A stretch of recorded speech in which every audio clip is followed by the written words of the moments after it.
Republic దినోత్సవ శుభాకాంక్షలు. Republic day ఇది 65వ సంవత్సరం జరుపుకుంటున్నాం. ఇంతకుముందు మీకు చెప్పిన వాళ్ళందరూ చెప్పారు రిపబ్లిక్ డే అంటే ఏమిటనేది. మన రాజ్యాంగం అమలైనది అని చెప్పుకుంటున్నాం. అసలు రిపబ్లిక్ అంటే ఏమిటి?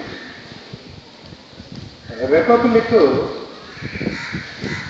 is a government in which the head of the state is elected. అంటే ఒక దేశం యొక్క అత్యున్నత అధికారి ఏ దేశంలో అయితే ఎన్నుకొనబడతాడో అలా ఎన్నుకోబడినటువంటి ఆ దేశంలో ఆ దేశాన్ని రిపబ్లిక్ అని పిలుస్తారు.